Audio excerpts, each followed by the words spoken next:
Thanksgiving holiday is supposed to be a time for family, food, and gratitude. The smell of turkey roasting in the oven, the sound of laughter around the dinner table, and the warmth of shared memories should fill the air. But for some, Thanksgiving has a much darker meaning. You've just arrived at your family's old farmhouse, a place where you've spent countless holidays, but this year feels different. The air is heavier, the house colder, and the silence is suffocating. As you step inside, your footsteps echo in the large, empty foyer. The house seems abandoned, despite the table being set and the kitchen lights on. You call out, "Hello," but no one answers. You expected to be greeted with open arms, but instead, an unsettling quiet hangs in the air. The only sound you hear is the faint hum of the refrigerator, the creak of the wooden floor beneath your feet.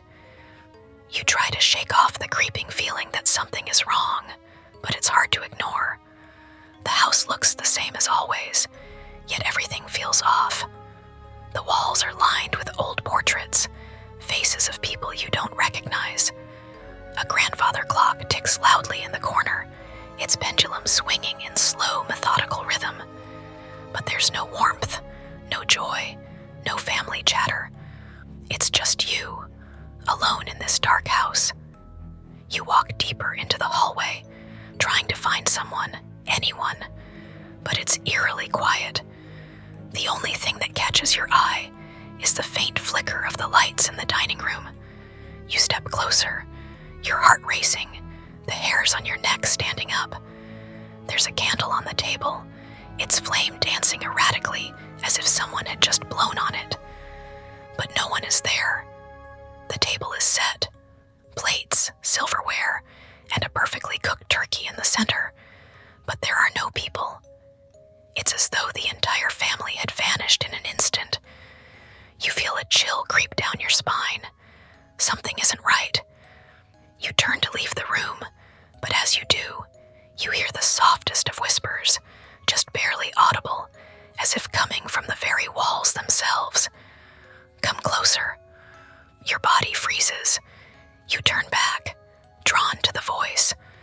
It's low, almost a hiss, but it seems to call to you, pulling you deeper into the room. You move toward the table, your legs trembling.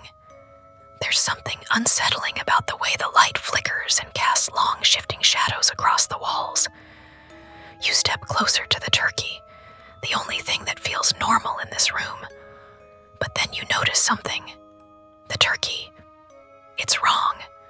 It looks like it's been eaten. Only half of it remains. The rest is carved away, the meat torn. You can almost hear the echo of someone chewing, the sound of flesh being torn from the bone. Your stomach churns. You step back, your heart pounding in your chest. The whispers grow louder, more frantic now. Come closer, taste it. But you can't move. Something in the room has shifted. The air is thick with dread. The lights flicker again, and you see it, the reflection in the window behind you. At first, it's just a shadow, but as you turn around, you see a figure standing just behind you. A tall, dark shape, its features hidden in shadow. You gasp, stumbling backward, but the figure doesn't move. It's like it's frozen, staring at you with eyes that you can't see. You turn away, panic rising in your chest. You need to get out of this room. But as you reach the door, it slams shut in front of you. The room seems to close in, the walls growing darker, the air thick with something unnatural. The whispering grows louder, the words now clearer. Leave, before it's too late.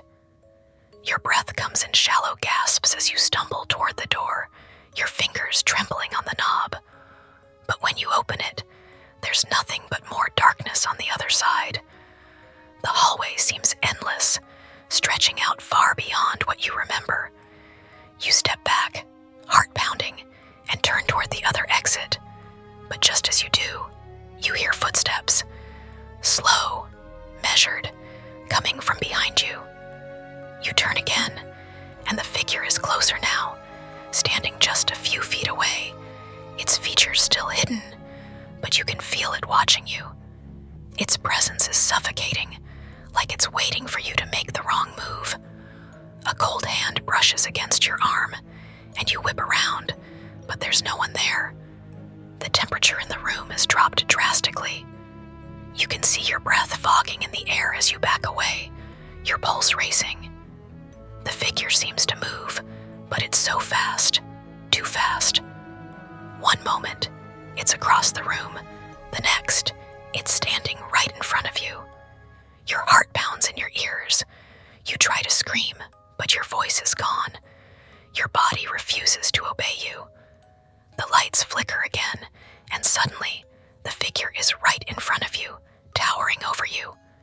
You can feel its cold breath on your face, but when you look up to see its face, there's nothing, just a void, a black hole pulling you in. Get out. The voice echoes in your head.